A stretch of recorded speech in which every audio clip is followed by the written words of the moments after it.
Hello friends, कैसे हैं आप सभी। आप सभी का स्वागत है आपके अपनी यूट्यूब चैनल गुरुकुल क्लासेस में। नई साल का तोहफा आप सभी को मिल चुका होगा। 2026 की शुरुआत होने से पहले ही यूपी पुलिस कांस्टेबल की भर्ती का नोटिफिकेशन जारी हो चुका है। आप सभी को न्यूज़ मिल गई होगी। दोस्तों, इस वीडियो में मैं आपको कुछ बेसिक डिटेल्स बताने वाला हूँ और यह भी बताने वाला हूँ कि तैयारी कैसे करें। तैयारी कैसे करें उससे पहले थोड़ा सा ना मोटा मोटी जान लेते हैं फिर भी कि क्या कुछ है नोटिफिकेशन में। आप सभी को पता है कि 22,000 की समथिंग भर्तियां आने वाली थी, लेकिन 32,000 समथिंग भर्तियां हैं। अब इसमें देखिए कौन कौन सी भर्ती शामिल है। आरक्षी नागरिक पुलिस की है, पुरुष महिला की।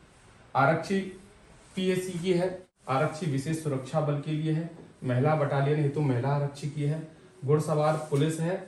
जेल वार्डन दोनों महिला पुरुष के लिए। आपको सभी को पता होगा घुड़सवार में जो है केवल पुरुष ही की भर्ती इसमें निकलती है। कितने कुल इसमें पोस्ट निकली हुई है तो वो देख लेते हैं। जनरल कैटेगरी की बात करूं तो 4,191। ये बात हो रही है आरक्षी नागरिक पुलिस की, है ना। 10,469 है। की बात करें तो 15,131 है। जो मेन भर्ती आपकी है वो यही है। बाकी इसमें इन्होंने क्या किया है ना, कुछ ऐड कर दिया है। वो क्या ऐड किया है देखना है सर। अगर मैं बात कर लेता हूँ बाकी और भी इसमें पोस्ट हैं, जैसे आपकी बात करें कि आरक्षी विशेष सुरक्षा बल की बात करें तो 1,341 पुरुषों के लिए है और 2,282 जो है महिलाओं के लिए है। ये महिला बटालियन की बात हो रही है। घुड़सवार की बात कर लें तो घुड़सवार में पुरुषों के लिए निकली है 71 वैकेंसी और जेल वार्डन में पुरुषों की 3279 जगह किसकी है, आपकी जेल वार्डन की पुरुषों की है। और इसमें अगर महिलाओं की बात कर लेते हैं तो महिलाओं की जो जेल वार्डन की भर्तियां हैं वो 106 हैं। इस तरीके से उन्होंने क्या किया है कि टोटल ओवरऑल जितनी वैकेंसी कंबाइन करके दे दी है। ठीक है। अच्छा, परीक्षा जो आवेदन है आपको पता होगा 31 यानी आज ही से आवेदन स्टार्ट हो गए और लास्ट डेट इसकी 30 जनवरी इन्होंने निर्धारित किया। लगभग 1 महीने का समय है।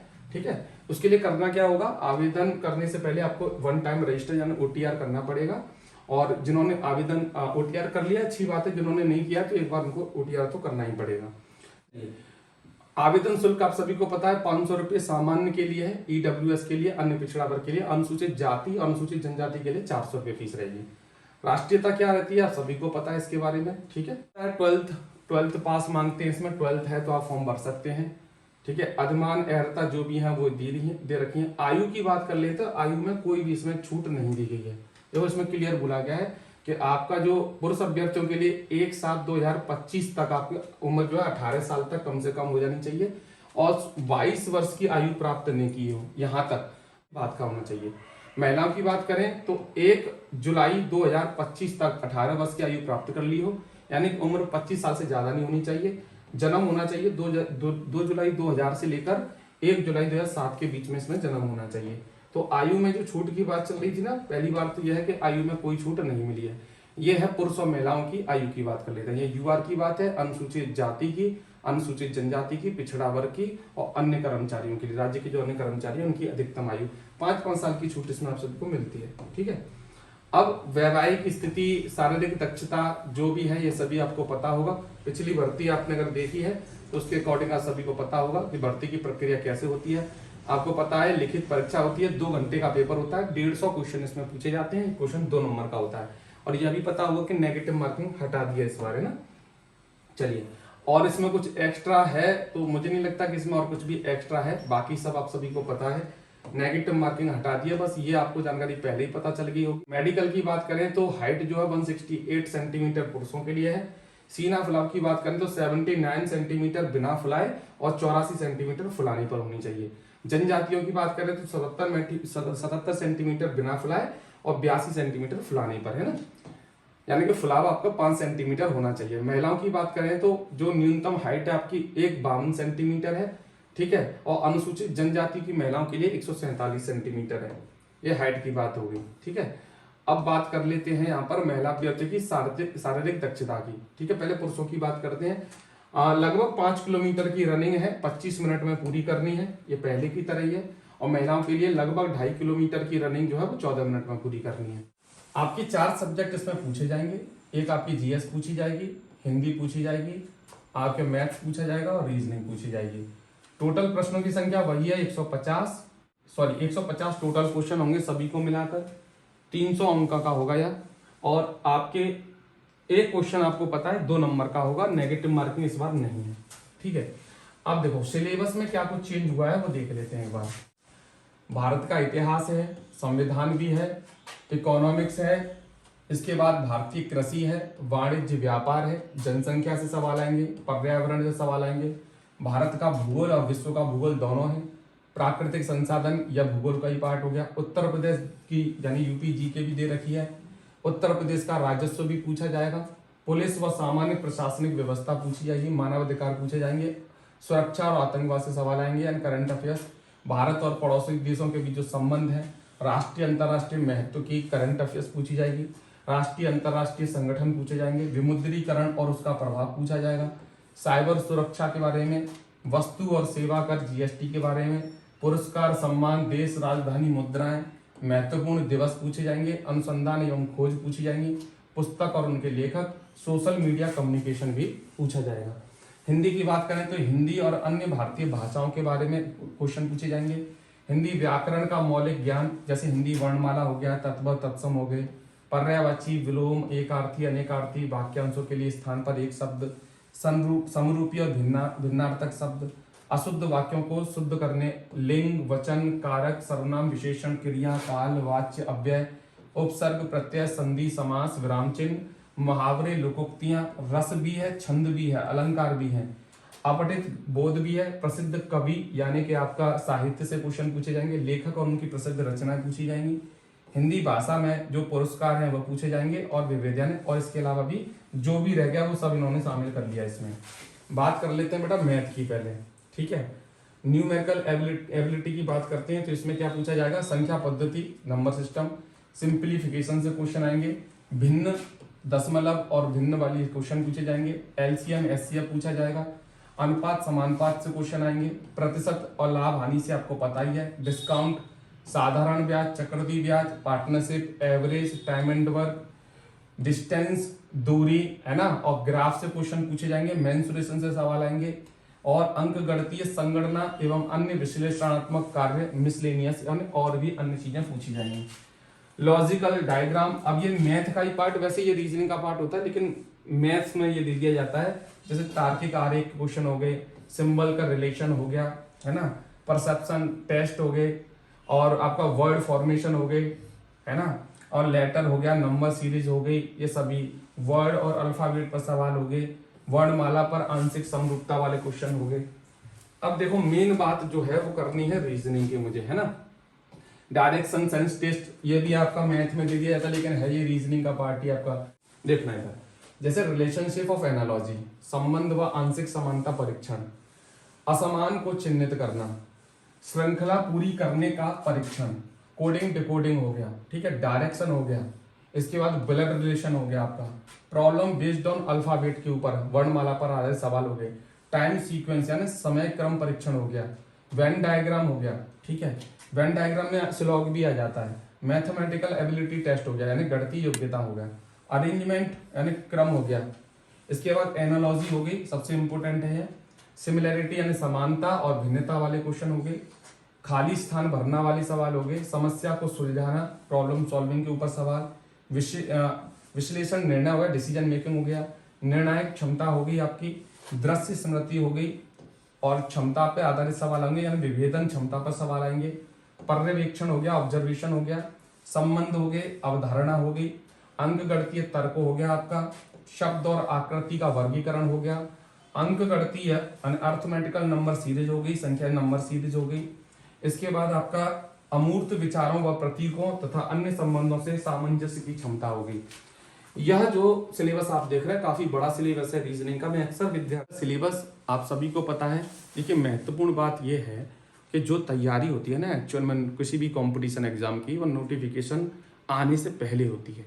नोटिफिकेशन आने के बाद तो सिर्फ आपका प्रैक्टिस रह जाना चाहिए, ठीक है। मैं अक्सर बोलता हूँ विद्यार्थियों से कि अपनी मेहनत एग्जाम से पहले कंटिन्यू रखें, ये नहीं कि नोटिफिकेशन आया तब से मेहनत शुरू करेंगे। अब इतना बड़ा सिलेबस है, आपको 4 से 5 महीने में कवर भी करना है, फिर प्रैक्टिस भी करनी है। तो कुछ विद्यार्थी जो समझदार होते हैं वो पहले से अपनी तैयारी शुरू कर देते हैं। और एक और चीज़ बात देखो, जो महत्वपूर्ण बात इस वीडियो में मुझे करनी है वो ये करनी है कि तैयारी कैसे करें, ठीक है। चलिए बात कर लेते हैं कैसे विद्यार्थी होते हैं जो ऑनलाइन बैच खरीदते हैं। एक ऐसे विद्यार्थी होते हैं जो ज़्यादा उम्मीद रखते हैं ऑफलाइन बैच पे, और कुछ ऐसे विद्यार्थी भी होते हैं जो सेल्फ स्टडी पर ज़्यादा फोकस करते हैं। अब मन में सवाल आता है कि सर ये तो ठीक है, नोटिफिकेशन आ गया, जानकारी भी पता चल गई, पिछली बार भी हमने इसकी तैयारी की थी लेकिन कुछ नंबर से रह गए थे, क्या स्ट्रेटजी रहनी चाहिए, तैयारी कैसे करें सर? तो मैं देखो इधर देखना, मेरी बात सुनना ध्यान से। पहली बात देखो, 3 तरह के विद्यार्थी। सबसे पहले मैं ऑनलाइन बैच की बात कर लूँ। आपने यूट्यूब पर जितनी भी अभी वीडियो देखी है उसमें 100% लास्ट में सबने अपने अपने बैच लॉन्च किए होंगे, ठीक है। कोई अपना बैच 100 रुपये में बेच रहा है, कोई 400 रुपये में, कोई 500 रुपये में। तो ये सब लालच होते हैं। ऑनलाइन बैच, मैं ऑनलाइन बैच के खिलाफ नहीं हूँ, देखो आप मेरी बात समझ जाओगे। ऑनलाइन बैच आप खरीद लो, लेकिन इसमें एक बात बताइए मुझे, इसमें नुकसान और फायदे क्या हैं? फायदा तो सिर्फ ये है इसमें कि आपको एक जगह पे सारी चीजें मिल जाएंगी। नुकसान क्या है कि आप सिर्फ वही पढ़ोगे जो आपको पढ़ा दिया जाएगा, ठीक है, जो टीचर्स आपको पढ़ा देगा। जैसे पर्यायवाची पढ़ा रहा है तो उसने अगर 15 पर्यायवाची शब्द या 20 या 25 पर्यायवाची शब्द बताए तो सिर्फ आप उतना ही पढ़ोगे, ठीक है। दूसरी इसमें खामी क्या है कि इसमें आप अपने डाउट क्लियर नहीं कर पाते हो, है ना। बोल दिया जाता है कि डाउट का सेशन रखेंगे, लेकिन कभी भी आपके डाउट क्लियर नहीं हो पाते। और सबसे महत्वपूर्ण होता है क्या? डाउट हमारे। जब डाउट ही सॉल्व नहीं होंगे तो क्या फायदा उस बैच का, है ना। और 100 रुपये के बैच में क्या ही कुछ हो पाएगा? 4 महीने में कोर्स भी हो पाएगा, प्रैक्टिस भी हो पाएगी। हालांकि पिछली बार भी अपने कोर्स खरीदे होंगे, अपने रिजल्ट देख ही लिया होगा अपना, ठीक है। तो ऑनलाइन बैच में ये है कि एक जगह चीजें मिल तो जाती हैं, लेकिन आप वो सारी चीजें ना तो कवर कर पाते हैं, ना आपके डाउट क्लियर हो पाते हैं। दूसरी बात होती है ऑफलाइन बैच की। अब ऑफलाइन बैच के फायदे नुकसान क्या है? देखिए, ऑफलाइन में आप वही पढ़ोगे जो एक टीचर पढ़ा देगा। जैसे आपको इंग्लिश का मन है लेकिन सॉरी हिंदी का मन है, लेकिन मैथ की क्लास चल रही है, आपको लगता है कि मुझे परसेंटेज पढ़ना चाहिए लेकिन चल रहा है अनुपात समानुपात, ठीक है। इस तरीके से ऑफलाइन का एक ये नुकसान है। लेकिन इसका फायदा क्या है? सबसे महत्वपूर्ण फायदा यह है कि आप लाइव क्लास में, मतलब चलती क्लास में, अपने डाउट भी पूछ सकते हो, जो भी आपके डाउट यहाँ पर बनते हैं। तो ऑफलाइन का सबसे बड़ा फायदा यह है कि आप टीचर के पास जाकर फेस टू फेस, एकदम आमने सामने अपने डाउट क्लियर कर पाएंगे, और ये सबसे बड़ा फायदा रहता है ऑफलाइन का।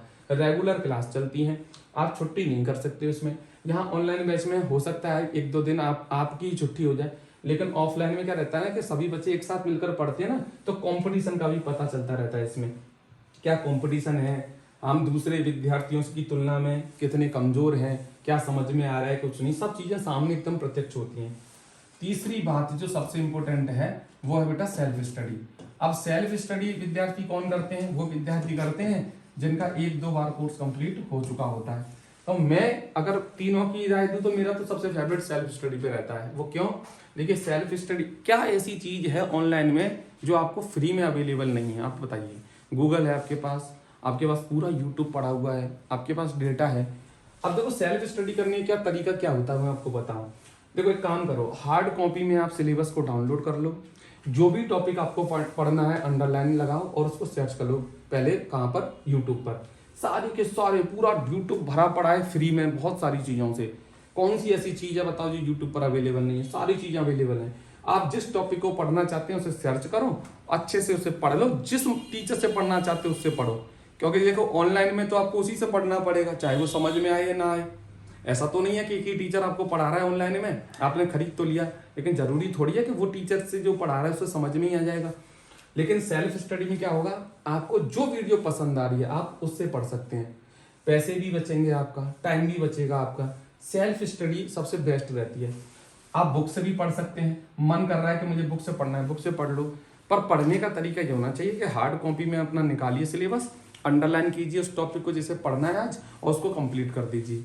बुक से करना है तो बुक से, और फ्री में बहुत सारी वीडियो पड़ी हुई है। तो सेल्फ स्टडी है, खुद जब दिमाग लगाते हैं ना अपना, तब चीज़ें ज़्यादा बेटर समझ में आती हैं, बजाय कि कोई टीचर सामने समझा दे और वो जितना समझा देगा उतना ही समझ में आएगा। और सेल्फ स्टडी में आप जितना डीप पढ़ना चाहते हो उतना डीप पढ़ सकते हो, पर्यायवाची आप पूरा निचोड़ के पढ़ सकते हो, लेकिन वहां पर जो टीचर 25-30 लिखा देगा वही पढ़ पाओगे। अब जैसे पुस्तक है, लेखक है, टीचर कितने लिखा देगा? 15 से 20-30 लिखा देगा। लेकिन सेल्फ स्टडी आप खुद पढ़ोगे तो 50, 60, 100 जितना मन आए उतना पढ़ो, है ना। तो एक तो ये फायदा रहता है। मैंने देखा अक्सर कोर्स खरीदने वाले बच्चे बाद में अक्सर पछताते हैं। 80% बच्चे जो है वो कोर्स तो खरीद लेते हैं लेकिन बाद में फिर पछताते हैं, अरे वो टीचर पढ़ा रहा है लेकिन अच्छे समझ में नहीं आ रहा, डाउट क्लियर नहीं हो पा रहे हैं, पैसे चले गए, है ना। और यह भी लगता है कि अरे अगर मैं खुद पढ़ रहा होता, देखिए फ्री में इतना अच्छा अच्छा डेटा है तो मेरे पैसे फालतू में चले गए, मैं खुद पढ़ रहा होता तो ज़्यादा अच्छा पढ़ लेता। सेल्फ स्टडी में ये फायदे होते हैं। तो ये 3 आपके पास ऑप्शन होते हैं। मेरा मानना यह है कि अगर आपने 1-2 बार कोर्स कर लिया है और आप खुद चीज़ों को पढ़ के समझ पा रहे हैं तो सबसे बेस्ट ऑप्शन है सेल्फ स्टडी। दूसरे नंबर पर मैं ऑफलाइन को रखता हूँ, क्योंकि ऑफलाइन अक्सर देखिए होता क्यों है, ये ऑनलाइन ऑफलाइन होता क्यों, अपने डाउट क्लियर करने के लिए, वरना घर पे बैठ के ना पढ़ ले बच्चा। अब डाउट क्लियर कहाँ से होते हैं? ऑफलाइन से होते हैं। ऑनलाइन ठीक है, अब देखिए पैसा कमाने के लिए यूट्यूब पर आप देखो, जिस चैनल को ओपन करोगे ना आप, उसमें आपको सारी जानकारी तो बताएगा ही, लेकिन ऐसे टूट पड़े हैं सभी यूट्यूब वाले, जैसे जंगल में शेर है ना अपने शिकार को देख के टूट पड़ता है। सभी अपना अपना कोर्स बेचने में लगे हुए हैं, ये सच्चाई है, इसको नकार नहीं सकते, आप सभी जानते हैं। तो ज़्यादातर बच्चे इसी धोखे में रहते हैं कि ऑनलाइन बैच खरीद लें, क्योंकि भीड़ जहाँ भागती है ना सब बच्चे वहीं भागते हैं। तो मेरा मानना यह है कि आप अपनी अलग स्ट्रेटजी बनाएं, और जो बच्चा अलग चलता है ना, हटके चलता है, अक्सर जाके सफल वही होता है। इसलिए मैं कहता हूं कि भीड़ से हटके चलो, अपनी खुद की रणनीति बनाओ, खुद का सिलेबस अपने आप खुद तैयार करो, खुद पढ़ो पूरे सिलेबस को, तो ज़्यादा बेटर रिजल्ट आपको मिलेगा। और कंपटीशन पूछो मत, 60,000 भर्तियां निकली थी तब कट ऑफ 225 गई थी, और इस बार तो आधी भी भर्तियां नहीं है। ये सारी भर्तियां मिलाकर आपको 32,000 दिख रही हैं, लेकिन है वही है 22,000 भर्ती। यूपी पुलिस कांस्टेबल की बात करूं तो मैं, तो हाँ, तो मैं कह रहा था कि कंपटीशन का लेवल बहुत भयंकर है, बहुत तगड़ा कंपटीशन रहने वाला है, और बहुत जी तोड़ मेहनत करनी पड़ेगी, दिन रात एक करना पड़ेगा, तब जाके आपको एक पोस्ट मिल सकती है। तो दोस्तों आज ही से यानी नई साल से प्रण लेते हैं कि अपनी तैयारी में कोई कमी नहीं आने देंगे, पूरी जी जान से अपनी तैयारी करेंगे। रही बात रीजनिंग की, अगर आपको लगता है कि रीजनिंग जो है जो मेन रोल इसमें प्ले करता है, तो मैं कोशिश करूंगा कि रीजनिंग का पूरा सिलेबस अपने चैनल पे कराऊं मैं आप सभी को। कोई चार्ज नहीं है, फ्री में एकदम कराऊंगा। मेरा ऐसा कोई नहीं रहता कि कोर्स बेचना होता है। तो मैं हो सका तो समय मिला तो मैं, वैसे ऑफलाइन से मुझे समय कम मिल पाता है, तो अगर मिलता है तो मैं अपने यूट्यूब चैनल पर पूरे रीजनिंग के कोर्स कराने की कोशिश करूंगा। आपकी क्या राय है? कमेंट में जरूर दीजिएगा अपनी राय, ताकि मुझे हौसला मिले तो मैं स्टार्ट करूं उस चीज़ को। ठीक है, तो दोस्तों ये थी जानकारी। आपको पता है, सभी को बहुत बहुत शुभकामनाएं नए वर्ष की और नए साल के साथ। मुझे उम्मीद है 2026 करता हूँ कि 2026 आपके लिए एक आशा भरी साल हो, जिसमें आप सभी की नौकरी लगे। दोस्तों खुशखबरी आप मुझे दें, और मुझे भी बड़ी खुशी होगी अगर आपकी नौकरी लगती है। तो सबसे ज़्यादा खुशी जो है कि टीचर को होती है, अगर किसी भी बच्चे की नौकरी लगती है तो यही उम्मीद है कि प्रण लेते हैं, नई साल में एक नए जीवन की शुरुआत करते हैं। दोस्तों पूरी जी जान लगानी है, पूरी जी जान से मेहनत करनी है।